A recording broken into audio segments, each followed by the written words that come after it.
All right, welcome in NBA fans to another week of Dropping Dimes. I'm your host, Matt Nost, and there's a lot of NBA action to talk about. I'll be looking to the chat today. If you guys want to chime in with whatever, I'll be trying to answer whatever questions come up over there.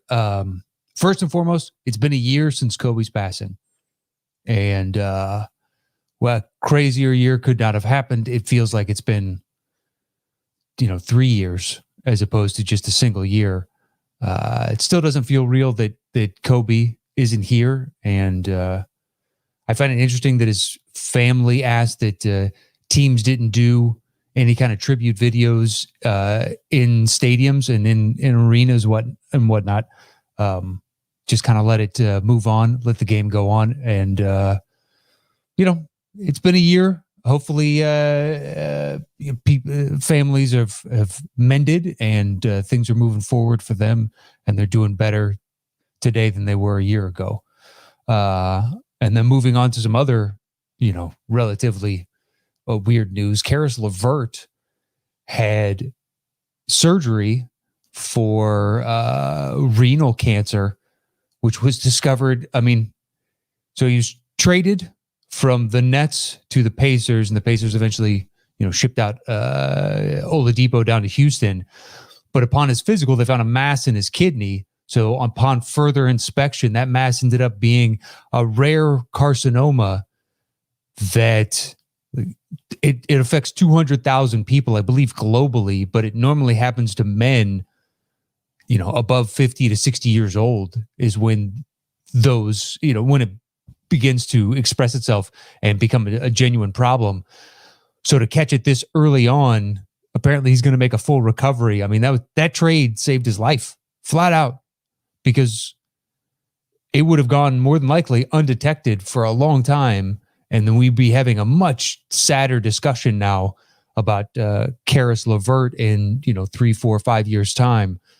So the Harden trade paid more dividends for him than potentially anybody else, even if they win a championship. But he has to be the winner of this trade to find out that he had cancer. It was surgically removed, and everything looks like it's going to be, a full recovery for him, and the prognosis looks promising. But wow, what a crazy sequence of events to go from a situation where you're focused on, we have a chance to win a championship. I'm going to lead the second unit.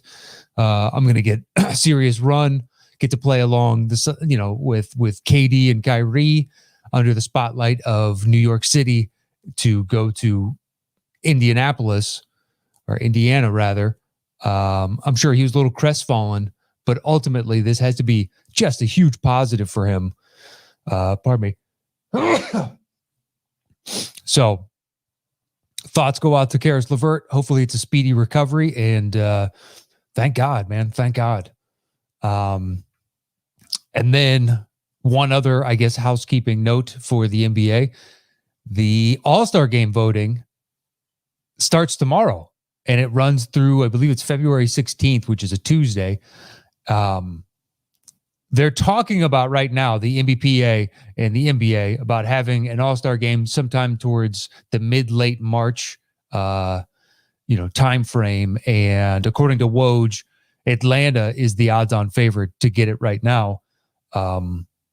They had scrapped it originally before the season started, saying we're not going to do an All-Star Game this year, because they've only released the schedule for the first half of the season, to allow kind of rejiggering of the second half if a bunch of games are missed. And that's happened. Look at Washington and Memphis. Each has played, I believe, 12 games compared to certain teams that played 18 and 19. So there's a big discrepancy within the number of games. Right now, Memphis is in the playoffs in the West, and they've only played 13 games, as opposed to, let's say, San Antonio, who is out and who's played 17 games. San Antonio sitting at 9th. Their win percentage is how they're breaking it down. They're at .529, whereas the Grizzlies are at .538. So technically all between 6 through 9 are all 4.5 games back. But it's the win percentage that has skewed them out. So we'll see if the All-Star Game actually happens. I'll be intrigued. I don't know how they fit that into the schedule as of right now, just with the number of games that have been missed and they need to make up. And now with no looming Olympics to worry about, whether or not you've seen it, the Olympics have, in private discussion, said that 2021 is just not gonna happen. There's not gonna be enough immunity overall in order to make it feasible for them to have a safe Olympics. So that's privately. Publicly, it's all, full steam ahead and nothing is deviating, but they're going to have to shift to, I believe it's going to push them out to like not the next Olympics, but the Olympics after that, I believe is what will happen. Why they wouldn't, I guess, just run it in 22, because then the next one would be 24 and we just have one every, we have a one every 2 years. I'm not entirely sure. There's got to be some logistical reason perhaps that they're just going to shelve 22. I know the Winter Olympics are set to go. So we just go back to the Olympics we had up until recent history where every 4 years, both the summer and the winter roll out. Then they shifted to it's every 2 years and it's summer. And then 2 years later, it's winter. And then 2 years later, it's summer. So this one time they go back to, I'm not entirely sure why they would shift, but once they officially announce, all that will come out. So if that is the case, then the NBA won't have to worry as much with players wanting to go play with their national teams, and they will only have to slightly abut with the looming NFL season, which they don't want to go head to head with. And they want to kind of get back to somewhat of a normal schedule, but subtracting the Olympics from the overall calendar of the year for sports would give them the flexibility to A, make up all the games that they've missed so far, and B, add the All-Star game back into the rotation. Now, the voting was always going to happen. There's too many things that it affects in regards to contracts and legacies and stuff teams get to crow about. Hey, we had 1 or 2 All-Stars this year. Just like when a team barely skates into the playoffs, they get to use that, hey, we made the playoffs, and perhaps it continues a streak, but it also helps them with ticket sales the next year. Like, we're in the playoff hunt every year. Look at this. We're on the precipice of, even though in the NBA, that's really not the case. It's not like the NFL where you have a genuine shot of making it in any given year just because there's so much roster turnover. Whereas in the NBA, it is supremely dependent on having an apex predator. You need one of the 5, 6, 7 best players in the league to have a genuine shot at winning a championship. Now, there are occasional anomalies within that. You look back at the early 2000s Pistons, and to some degree, you could say the Dirk-led Mavs, although you can make a case, you have to go back and look at it, that he was top 5 for that season. But normally it's consensus of, right now looking at it, it's like the Lakers to lose. But then after that, you get the Clippers. You've got in the East, not entirely sure, but you can make a case right now. I mean, Embiid is in the mix for MVP discussion. So that would make him top 5.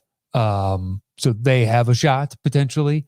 The East is kind of slightly more nebulous as to who's going to make it out and be the representative in the finals, as opposed to the West, where it's just like, dude, you need to unseat the Lakers.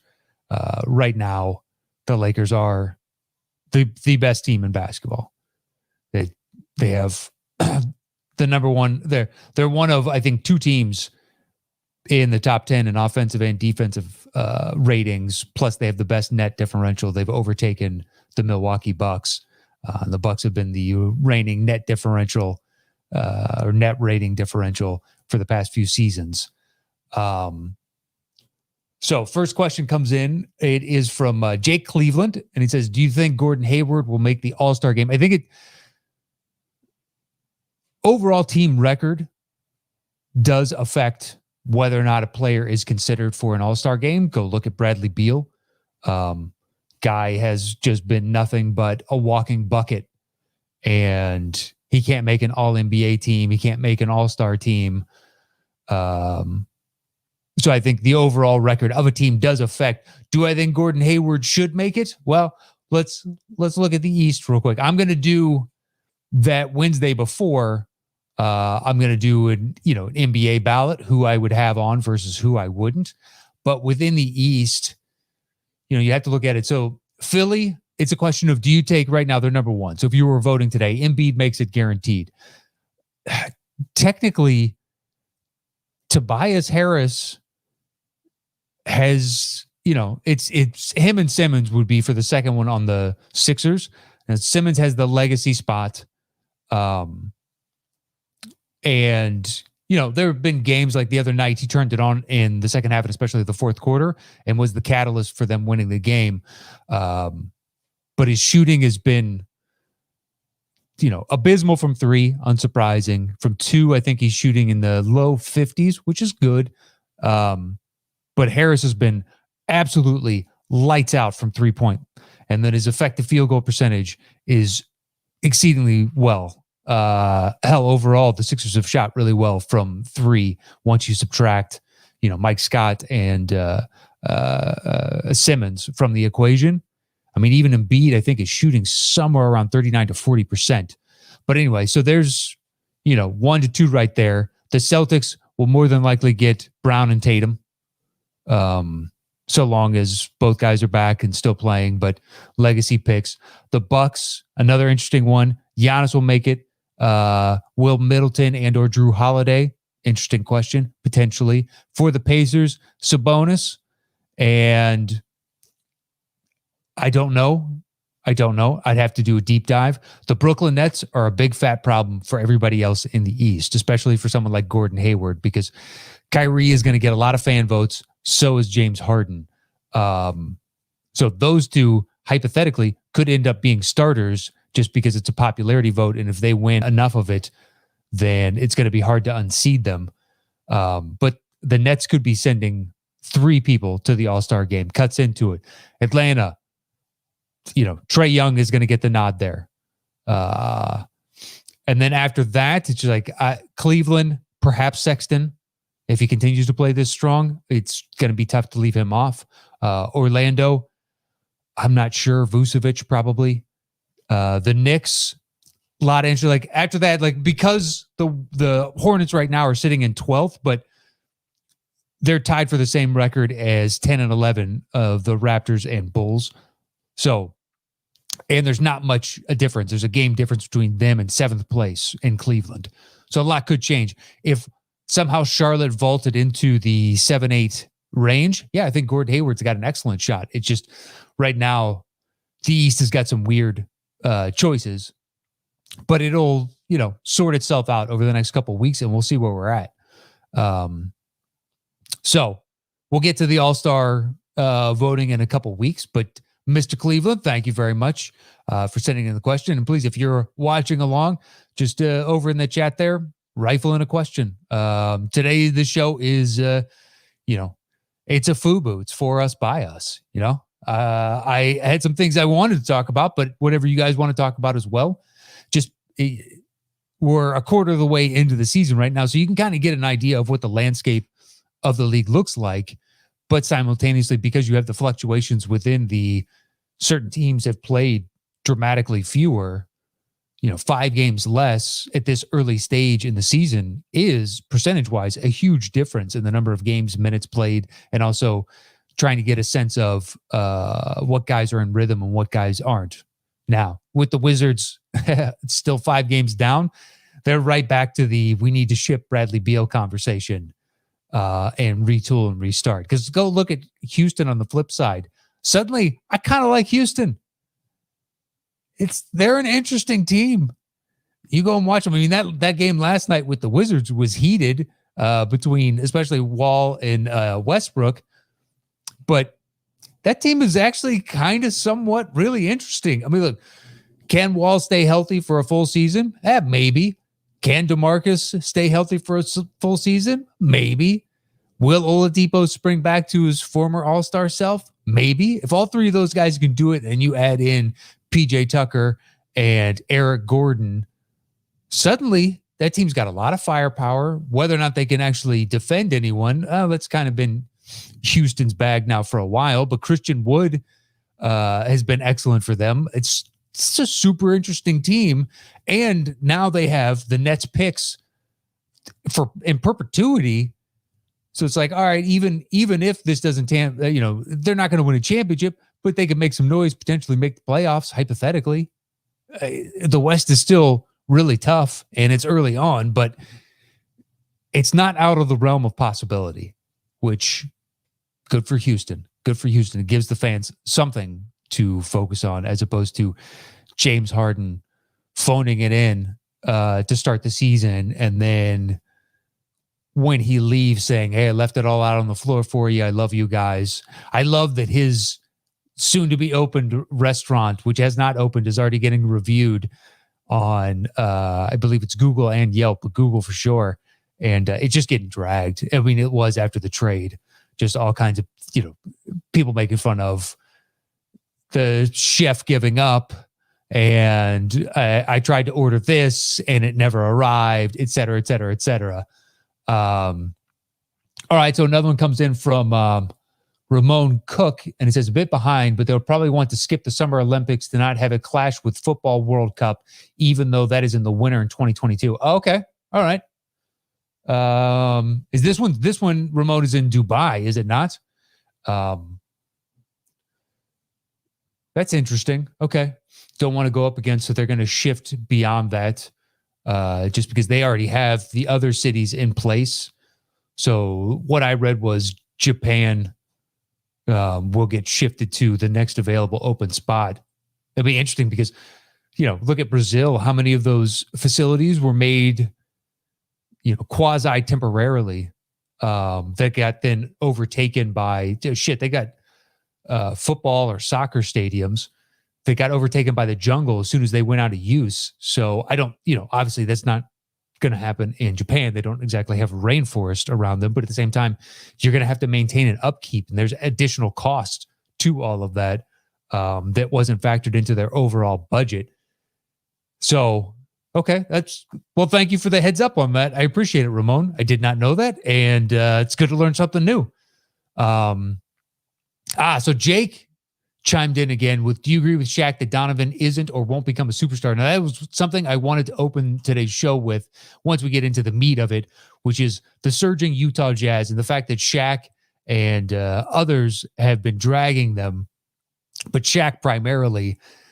First off, if you watch it, it's like, what is this? I'm trying to give you tough love, young fella.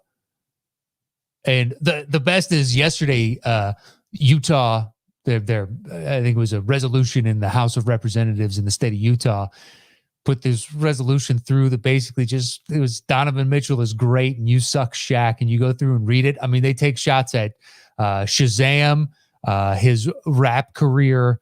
They say that, the Jazz ran the Shaq-led Lakers out of the playoffs in 97 and 98, 4-1 and 4-0, and they don't count the championship runs because those teams were led by Kobe and Dwayne Wade. So they talk about, his free throw percentage versus Shaq's in the playoffs. The fact that Donovan is the youngest to like 600 triples, and they just go right down the line. They're taking shots back because, if you watch the interview, Shaq says all this stuff and basically just like, you don't have it. You're not good enough to win a championship. Suck it. And Donovan just looks back at him and is like, okay, that's fine. You want to believe that? That's your business. Nobody believed in me coming into this league, and I've made a huge splash. But right now, the Utah Jazz, after the Clippers lost last night, they're in second place. And they've played enough games, unlike the Memphises, or they've played as much as basically anyone else. And as of right now, they are sitting at 5th in offensive rating. They're scoring 113.9 points per game. Defensive rating, they're sitting at 3rd, behind the second place Memphis Grizzlies. But once again, Memphis has played 4 fewer games. They're at 7-6, and Utah's at 13-4. But Utah's at 106.5. Their net rating places them at 3rd overall. Now, there's a bunch at the top with the Lakers at 9.7. Milwaukee, this is net rating. Milwaukee's at 9. Utah's at 7.3. And the Clippers are at 6.8. And, but you look at those, then you start going through the other numbers. Right now, the Jazz are just lights out from three-point land. Flat out, lights out. It is incredibly impressive to watch. They're currently second in three-point percentage at 39.7%. 39.7%. They're nearly shooting, as a team, 40%. And what's great about that is they're first in makes and third in attempts. So this isn't like a low. They're shooting volume. They're shooting 42 threes a game right now, and they're hitting damn near 40% of them. That is impressive. The only real, bellwethers for offensive stats right now that you really need to worry about is, so they're not shooting a lot of twos, but they're shooting a boatload of threes. So I think that's a wash. I'm not really concerned with that. It's their free throw attempts and percentage. Now, percentage-wise, they're sitting at 26th overall in the league at 72%. Not ideal. Not, obviously terrible. They're not the worst. But I think the bigger thing is they're sitting at 28th in just 19 free throws a game, 19.7. And that is slightly disconcerting. They need to get to the line a little bit more. But when you're shooting that volume of threes, that's the trade-off you take. You have fewer guys driving to the rim. Right now, Donovan Mitchell's leading the team at 4 free throw attempts per game. Or pardon me, Gobert is at 4.8, and then Mitchell at 4.2. I think if Mitchell can get that up to 6 a game on average, maybe 7, that'll skew that number back to 12-ish in the league, just getting those extra couple per game because he's a good free throw shooter. So if you can get him, just a couple more free throws, if he's willing to drive, because he shoots 83% from the line overall, I think that would make a tremendous difference. But if you look at Utah by the numbers, they're crushing it in rebounds. They're number 1 overall and number 1 in defensive rebounds, 6th in offensive rebounds. Their defense, they don't get a bunch of steals, but they do get a fair number of blocks. Thank you, Stifle Tower. They're somewhat high on turnovers, but they're low on personal fouls. So if they can just curtail the turnovers right now, they're at about 15 a game. They can get that down to 13 and maintain where their fouls are at, they're going to be even more lethal. So I think the nice thing for them is Mike Conley finally looks like what they traded for. And he's shooting the best he's ever shot from 3 right now. And we'll see if that maintains or does he regress back to his overall career average. But Mike Conley is finally playing like the guy they anticipated getting from Memphis. And that has made a tremendous difference. Now, as far as Shaq is saying, can they win a championship? I think it comes down to, can Conley or Bogdanovich be a consistent second scorer for them in the playoffs? Because, last year during the playoffs, Donovan became one of 3 players ever to score 50 points twice in one series, joining Jordan and Iverson. Although for some reason, didn't Jamal Murray score more than 50 twice in that? I know he scored 50 once. But for sure, Donovan joins the club of AI and Jordan have done it twice in one series, and now Mitchell. So when the lights are brightest, Mitchell is more than happy to go out there. And I think having somebody, a second fiddle, that is willing to step up and take some of that offensive load was really evident in that Game 7 against Dallas, just because Mitchell and Murray were both spent. They put up just monster numbers previously. And Bogdanovich was out. So you needed Mike Conley and Joe Ingles to step up. And will, one of those 3 and or Royce O'Neal is playing insanely well for them. Hell, he led them in scoring the other night, and they won the game, which is anomalous, I think, on some level. Nothing against Royce, just he doesn't often lead a team in scoring, and that team then gets the W. But can they get, and they don't even need technically one of those, like if Donovan is going to average 25, 26 in a series, they don't technically need another guy to also average 25, 26 if they can get Conley at 20 and Bogdanovich at 20. That's just as good, if not better. But if they can continue to shoot this well from three, they're going to be a tough out for anybody. Because it's going to be difficult to unseed them if they can shoot 40% from three at a high volume of almost 42 threes a game. They maintain that. Now, jump shooting teams in the playoffs, outside of the Warriors, is usually a recipe for you're exiting the playoffs before you get to the finals, and more often than not, even the conference finals. So if Mitchell can retool a little bit and start driving some more and get to the line a little bit more, thereby even opening up more perimeter 3-point wide open shots for the likes of Ingles, Bogdanovich, and Conley, they've got a shot. They genuinely have a shot, because we've already named 5-6 guys on that team that you thoroughly trust, and we haven't gotten into Jordan Clarkson, who's having a good season as well.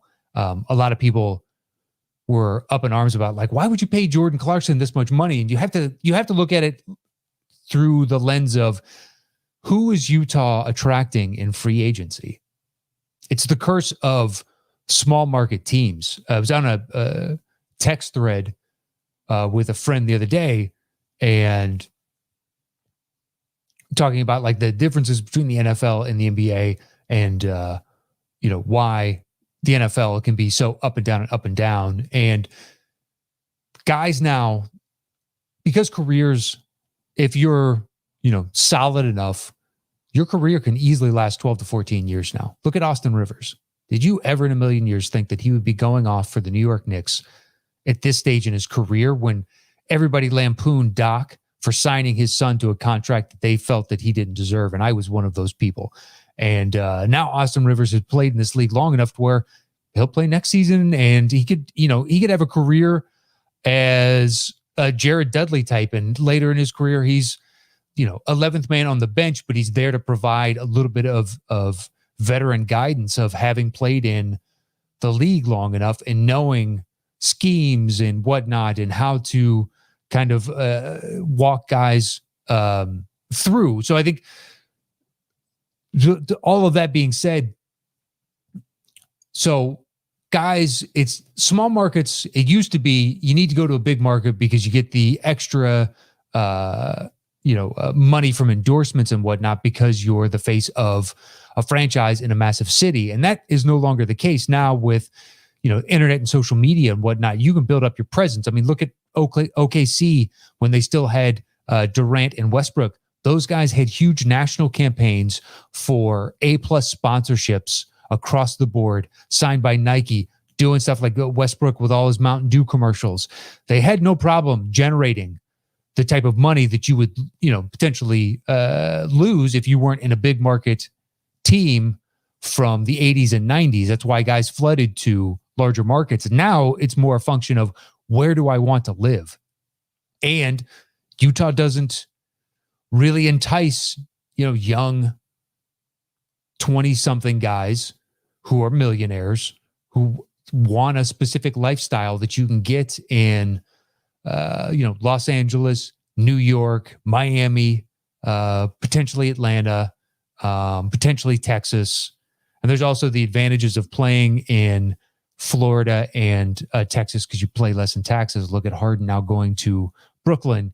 He's going to pay $13 million or so more dollars over the next 3 years total, but it's like 3 and change every year just in taxes for New York City and state, taking off his game checks. So the draw of these larger cities is just, it's a function of where guys want to live and play. So Utah needed to overpay for somebody like Jordan Clarkson, but then Jordan Clarkson is playing well enough to justify that contract.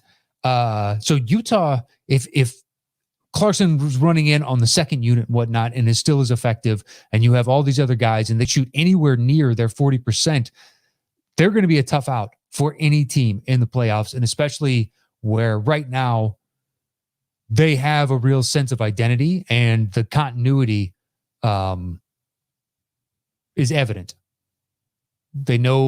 Everybody knows their role on that team, as opposed to others. You had an abbreviated training camp, a short duration from the end of last season into this. You need to retool with new players and kind of figure out how everything is going to blend together. And somebody like Utah didn't have to deal with that because they're going to return all their major guys. So everybody knows exactly what their role is. They know the schemes. They know defensively what they intend to do night in, night out. And it's something, Quinn Snyder's always put out a good defensive team.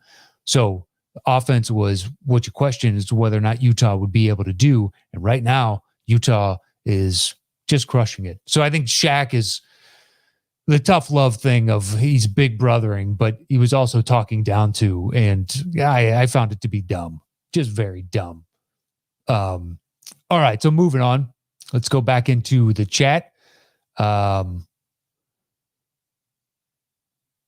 Let's see. David Nishimoto says the Japanese government is privately concluding to cancel the Olympics because of COVID, but that's the last thing reported. Yeah, that's privately. I think the reports are they're done. Publicly, these games are happening. It's trust me, nothing to see here. This is totally going to happen. It's just like, unfortunately, it doesn't look like it's going to happen. And Ramon says it's not in Dubai, it's in Qatar. So there you go. And then Nishimoto chimes back in with, but for Donovan, this is the year where Donovan can change from all-star to superstar status, potentially. Yes, he very well potentially could do that. It says the Jazz team definitely has their best roster in years. Their bench is also deep. Their bench is solid as hell. And I'll be interested to see if they actually, in the buyout market for the first time ever, will they go after any of these, not first time ever, but will they go after and make a play for certain guys out there of you'll have a larger role on this team and we genuinely have a shot. And could this be Utah's year? I don't know. I mean, you still have the Lakers. LeBron and AD are a problem no matter what. The addition of Schroeder, I have liked as soon as they announced it, and I like it just as much now watching it live and in person. I think the Lakers managed to get slightly better than they were last year, but at the same time, we'll see. It's the Lakers to lose overall, the championship, the West, everything. But Utah could give them a game. So it could be very interesting. So Ryan Martin says, asks, what's your take on Westbrook this year? I saw a stat that was 162 points on 162 shots or something like that. I can't remember what that stat was. I saw something similar where, he got another triple-double, but the sheer number of shots that he had to do to get it was gross. Was just gross. I don't know. Sorry, take a little drink of water there.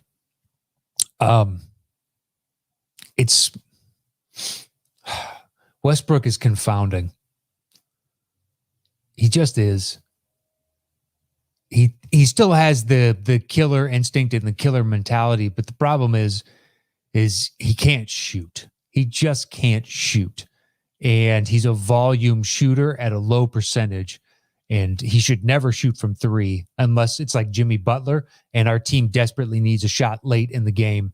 And I got the stones to put it up whenever and wherever. And then on the flip side of that, they don't have enough lethal shooters around him, a la the Miami Heat, when you got Duncan Robinson and Tyler Hero, to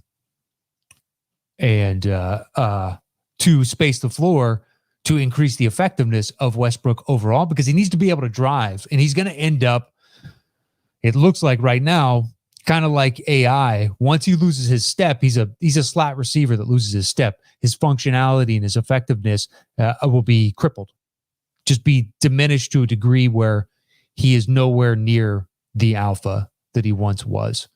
I don't know, because he's in great shape.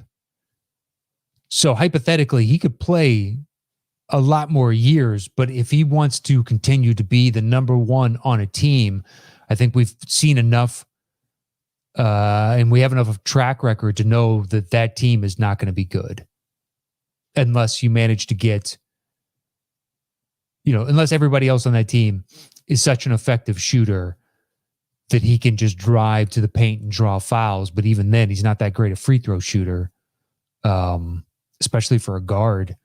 He's not good at all as a guard. As an average NBA player, he's okay. And I think I'm being kind in that regard. So I don't know. I mean, the calls right now are right back to where we were before, the trade of you don't want to get rid of Beal, but Beal is your best piece and what you can get the most in return for.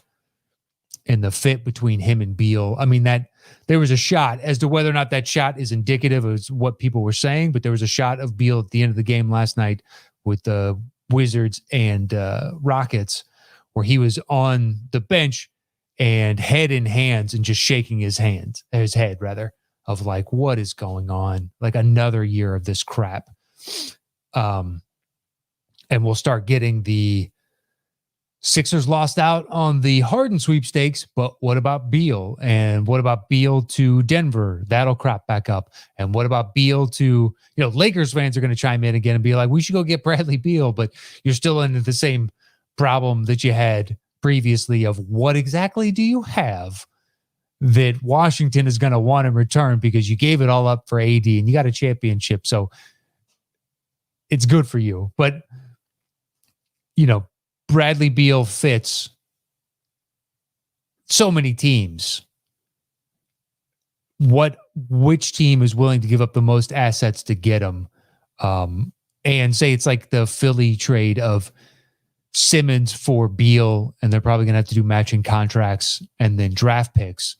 So now it's Simmons and Harden, and neither can shoot. So how exactly does that help you? And then you have, Westbrook. And then you have Westbrook's contract to deal with and who's going to take a 34 to now by the end of this, somewhere near $40 million contract off your hands. That is I never thought John Wall would get traded, but they flipped John Wall for the other immovable contract and Russell Westbrook. It's trading, an apple for an apple. You're getting the same thing in return. I don't know. I don't know what Washington does, but you're stuck with Westbrook. And, do you take solace in the, you have Bertans under contract. Avdija looks pretty good so far. This rookie class has actually been surprisingly good. But you got Avdija. Perhaps Hachimura will round into being a solid 4-5. Like there's a glimmer of something here, but I don't know. So anyway, moving on. Okay. So, Jake Cleveland said, Murray did score 50 twice. So it's 4 people that have done that. That's what I thought at the time. I knew Mitchell had done it, but I was like, oh yeah, 2-in-1 series, 2 no less. It was a whole bunch of craziness for the Denver Nuggets. I mean, 2 coming back down 3-1s was bananas. So much willed you into believing like maybe they can do this against the Lakers. And they were beat so many games in so few days. I mean, they were just beat. Let's see. So Christopher Marino, just recommends, I guess, to everybody, Spurs against Boston tonight should be a good game. Spurs have been surprisingly much better than I thought. Although anytime Aldridge And oh my God, I am DeMar. Couldn't think of DeRozan. I kept wanting to say Dejounte Murray. It's just like, no, that's not who it is. Anyway, anytime LaMarcus and DeRozan are on the court together, the numbers do not bode well. They got to do something there. But this, quasi youth movement, it's kind of working for the Spurs. Should be a good game tonight. So Jake Cleveland asked, what team would you say suffers most from no attendance?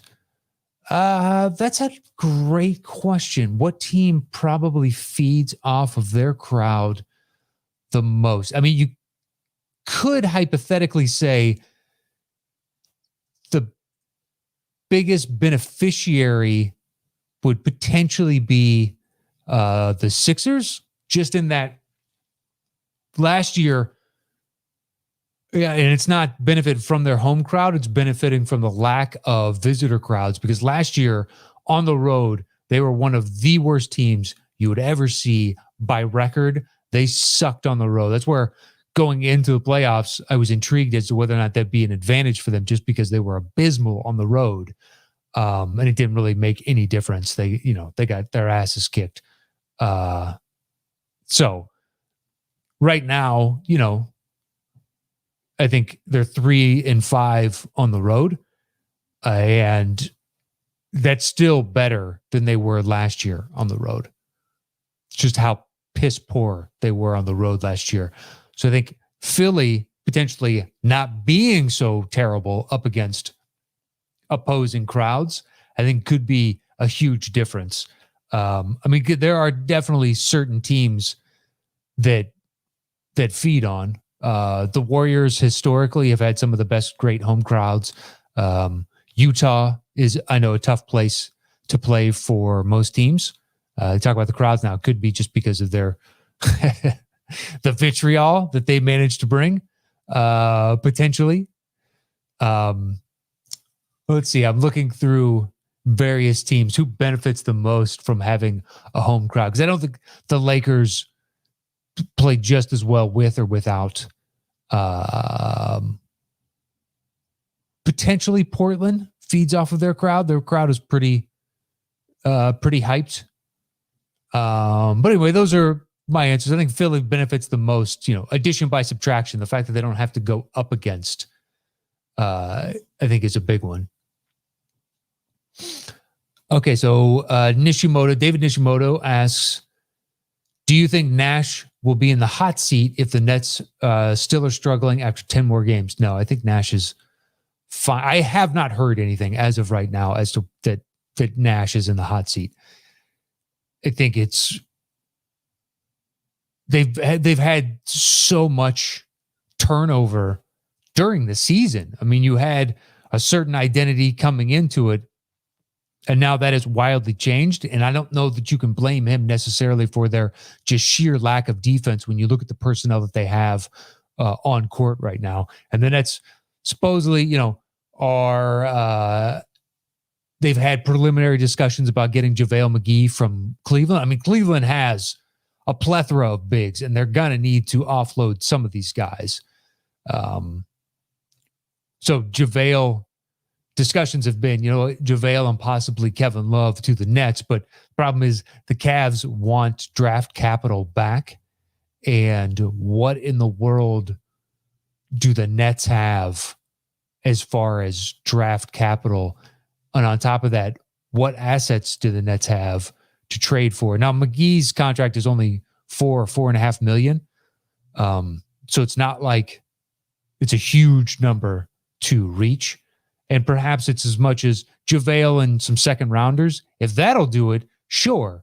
If they want to do him and Kevin Love is owed, I want to say $30 million this year, $30 million next year, and then 28. He has a descending contract in his last year. I believe it's those numbers. I know it descends rather, in the final year to 28. And I want to say he's somewhere around 30, but I don't know how you make those contracts add up.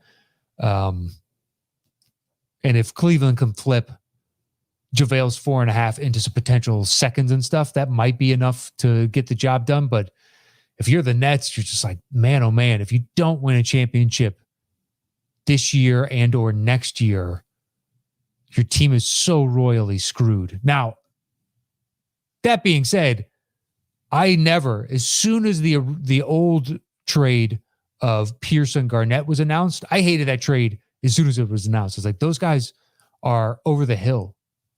In no way does this make you a championship contender. And then you're adding it to, Darren Williams and the rest of the Nets squad at that point. It's just like, this doesn't scream championship. Just because they have previous pedigree doesn't mean that bears out. No one is LeBron at age 36, dominating the league and still in the discussion for MVP. And the fact that, he's not on some people's list as 1 or 2 is somewhat shocking to me as of right now. I've seen Embiid. I've seen some people put Jokic or Kawhi above him. But nobody is LeBron. But this collection and this trade is completely different because you have Durant looks healthy. If he's not 100%, he's about 98.9%. I mean, he is damn close to the original and looks just stellar. So much fun. I've watched like 6 or 7 Nets games thus far. I missed having Durant in my life. You add that to Harden, who has been a top 3 MVP candidate for years on end now. And then you have Kyrie in that mix as well, who thinks he's an MVP candidate, but no team where he's been the alpha of is really borne out to show that he's an MVP of that caliber. But they're so hamstrung, they have no real ability to add any extra pieces out here outside of wildly going into the luxury tax. But even then, they're limited because they can, once you're over, you can't just keep going out and signing anybody you want to. You need to fit them into. Now, you can go over once you're over to like re-sign your guys. But there's limitations within the cap in and of itself. So I think there's no way, at least through in my eyes, that Nash should be on the hot seat right now because there's just a lot of things that are outside of his control that are conspiring against aspects of performance within that team. But defense is the first, foremost primary problem. They cannot defend for shit. And asking DeAndre Jordan to play an entire season plus playoffs of 32 to 35 minutes is just crazy talk to me. So they've got to get somebody, whether it's JaVale or on the buyout market, whoever becomes available, and there will be guys available. But then there's going to be suitors for those guys. Portland should be in the mix. They need a big right now. Nurkic is going to be out for another 7 weeks or so. And they're already thin. I think Collins is going to be out for a little bit longer. And with McCollum, let's see where they're at in, 3 weeks time, because McCollum's supposed to be out for 4 weeks. If they're still hovering, I think they're sitting at 6th or so right now, currently in the West at 9-7. But we'll see. We'll see where they're at, but they'll be in the hunt for a big as well. But the pressing concern should be for the Nets first and foremost. See who is out there that is willing to part with any kind of valuable piece. And McGee would give you solid minutes. And that's all you need from him. Hey, can you give us 18 minutes a night? So that way DeAndre only needs to play, 22 minutes a night. Or if they can force teams into small ball lineups where Durant plays the 5-ish, and then you could sit DeAndre. But then it's just like, that's all well and good, but what about the games where, like a playoff series if they have to go up against the Sixers, their lethalness is not going to run Embiid off the court. Embiid's the best player on the Sixers. So who's going to bang with Embiid if it's not going to be DeAndre Jordan and they don't pick anybody else? What, Jeff Green? Like, I don't know about that. Let's see. So So Christopher Moreno says recent talks is a buyout of Drummond, then signed with Brooklyn. John, who was on last week's show, we were texting about, the Nets' defensive woes a couple of nights ago, and talk about the JaVale potential trade. And I told him the same thing at the time. I was like, dude, if you could get Andre Drummond, though, I would prefer Andre Drummond, just because he's going to be able to give you more of an offensive and defensive punch overall, and you get starter minutes out of him. And it's fine if he just wants to roll to the rim, a la DeAndre Jordan, just because I think he's more effective at this point in his career. I mean, he can get 20 rebounds whenever the hell he wants to get 20 rebounds, and that is huge for them. They need just that extra interior presence. Yeah, if Drummond gets bought out, sure. Because I don't know that anybody's going to trade for him given his price tag. He opted back into he took his player option, unsurprisingly, given the massive number that it was. So, yeah, if they buy him out, because they're, Cleveland is set with all these younger guys now. The additions of Allen and Prince in conjunction with Sexton, who's playing lights out, and Garland, who's been out, but once he's back, just like there's a core there of young guys that I never really anticipated panning out to this degree. I mean, Sexton and Garland looked lost the past couple of years, and they just didn't look up to snuff. And, there you go. It proves that patience is a virtue, especially for NBA teams, if you can just hold on. I mean, look at Christian Wood. Christian Wood's been bouncing around and bouncing around and bouncing around. And now that guy looks legitimate. Sometimes it takes, guys a few years to round into shape, and you don't exactly see it. So yeah, perhaps. So Jake Cleveland asks, with Embiid playing so well, how do you see the game tonight against the Lakers going? Not entirely sure. It's a good test for the Sixers. I believe Seth Curry is out, which hurts because he's been one of the best three-point shooters. And I was curious coming into the season. Seth Curry's been basically a second unit stud for his career. And to give him starter minutes, will he be able to thrive under those type of extra minutes? And he has, with aplomb. I mean, he's shooting insanely well from three right now. Let's see, I've got his stats overall. He's shooting 53.7% from three. 53.7. 56 overall. His effective field goal percentage is 69.3%. An effective field goal percentage is basically, it takes into account, it weights the percentage of threes more because it's worth more points. And in essence, whenever you take a shot, it basically just means 69% of the time your shots are worth a point-ish.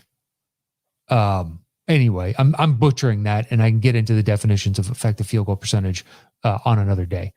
But it just weights field goal percentage in conjunction with three-point percentage.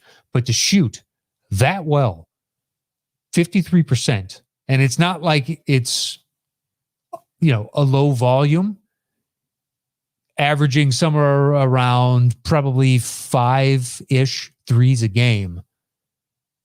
So you're telling me that you're hitting 2.5 threes on average a game, 2.5 to 3 threes on average a game. That is really good. So much so that you want him to get up above averaging 5.5-ish. Hey, we'd like to see you shooting 7, potentially 8. Yeah, but I believe he's going to be out tonight. So that's a slight ding on their overall, 3-point shooting. That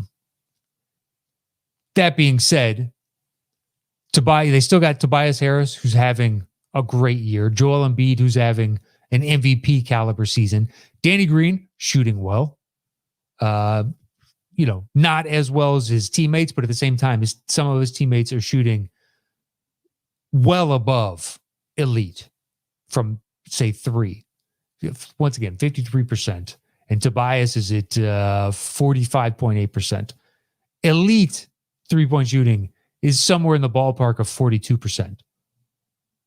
So if you're shooting well above that, and Curry's is, they played, the Sixers played 18 games. Curry's played 11. So there's a 7-game discrepancy there of perhaps that, that number should come back down to earth a little bit. But overall, their three-point shooting, if you just take out a couple guys, Thibault shooting 24% from 3, Maxey shooting 29% from 3, and Simmons shooting 16% from 3. You take those guys out, suddenly that whole team bumps up just because you have the top end of that spectrum.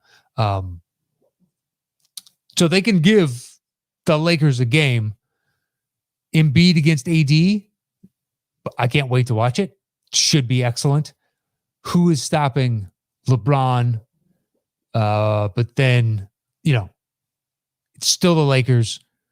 It should be a hell of a game. And it's a nice test for the Sixers of, are they a legitimate number 1 in the East? Can they beat this Lakers team? I will be watching. It should be super, super interesting. I missed one earlier from Ramon, and we'll close out with this. Ramon Cook says, do the Bulls have a fourth quarter fear? Because looking at the score per period, they seem ahead all the time until usually the fourth. I think it would. It's a lot of younger guys mixed in with some, slight veterans. Your Thad Youngs of the world. Your Zach LaVine at this point is a vet, not the long-term vet, but a vet. When the other side of the coin is Kobe White and Lauri Markkanen, Wendell Carter Jr. now, who's going to be out for, I believe, 4 weeks. He's got health issues. Between him and Markkanen, Markkanen hasn't played a full season yet. We needed Wendell Carter to play. I wanted to see him for a full season to see what this team is like, because they're super interesting. I don't know if you guys have watched, like, the addition of Williams. It's like, that's pretty solid. I like him a lot. He can play. Once again, added to the overall, rookie class. I don't know. Fourth quarter, I think it's just young guys and more established teams could come back because they're just used to it, I guess. But I don't know how much longer I can give that excuse to the Bulls, which sucks. But at the same time, performing relatively admirably so far. They're still in playoff game range. They're sitting at 10th right now in the East, if memory serves. But they're nipping at the heels of same record as 9, but they're nipping. I mean, they could win a couple games and they're in the 6th spot. So it's not like they're out of it. And there's a lot to like on this team, but they're still relatively young and don't have a true NBA alpha. Zach LaVine is a really good player, but in no world right now do you see Zach LaVine winning a championship as the number 1. I see Zach LaVine winning a championship as the 2 to 3. And I'm talking about, pecking order on a team, not by position they play. But anyway, that is it for today's Drop in Dimes. A lot of fun. We got into a little Sixers talk. I kind of want to talk about the Pacers too, but open it up to those. And Daniel Cara, you got in late. Hot take: LeBron's performance versus Cleveland was the best of the season. Hey, for him, I mean, he's putting up some signature games. So it's good for LeBron. And then he said, LaVine is awesome. Never expected him to be this good of a shooter. Me too. I thought he was just going to be an athletic type of freak guy. But he has rounded his game and he's put in the effort. I just don't know if he's ever going to lead a team to a championship. Those guys are rare. And it's nothing against Zach. I actually like him more. When we made the trade for Butler, getting him back, I was not happy about it. But now having watched him for,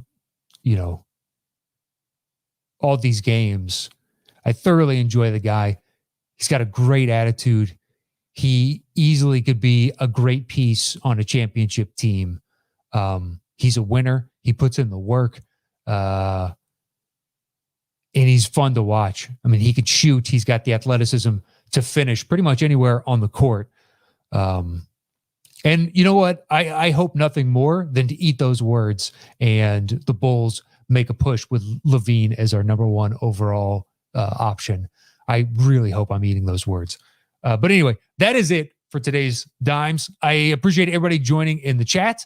And those of you that viewed but didn't want to chime in, so be it. I totally understand that. Sometimes you like to lurk. I do it on Imgur. I have never once commented on a single post, but I'll be damned if I don't hop on that website, I don't know, once a day, just to kill a little time, float through. I do it on, although I do chime in on Reddit. But yeah, I lurk. I watch from afar. Sometimes I just want to passively take it all in. And I appreciate all the people that tuned in today. For those listening, if you want to watch, just go to youtube.com/dropping dimes and you can check it out over there. And that is it for today's show. You can follow me anywhere at Matt Knost. I appreciate everybody tuning in. Let's enjoy some more sweet NBA action. There's some good games on tonight. I will be watching that Sixers-Lakers game. I'm looking forward to it. A true test for both. Who's number one overall? I don't know. I guess we'll find out tonight. And that is it. Someone messaged me saying, hey, you're going to open back up to what you did during the bubble and having fans on to get fan perspective and about their teams and whatnot. And I totally am going to do that. Going to intersperse, do some of these solos, which I like doing, just checking in with you guys, bring in, my friends on that are NBA fans, and also going back and reaching out to you and have you guys on because it's good to get perspective of diehards from the team.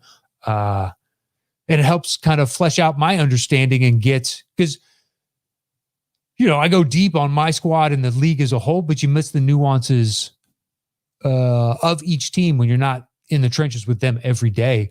So it's great to check in with people that do what I do with the Bulls and then float around the league overall with their teams to get more inside perspective. So yeah, I appreciate that each and every time. And I'd like to thank you guys once again. And that is it for this week's Dropping Dimes. I will see you guys next Wednesday at going live at noon. Otherwise, if you listened, it comes out usually about 45 minutes after I finish up here. So 1:30 to 2 o'clock Pacific time. That is it for Dropping Dimes. I'll see you guys in a week. Stay safe out there. And until I see you again, adios.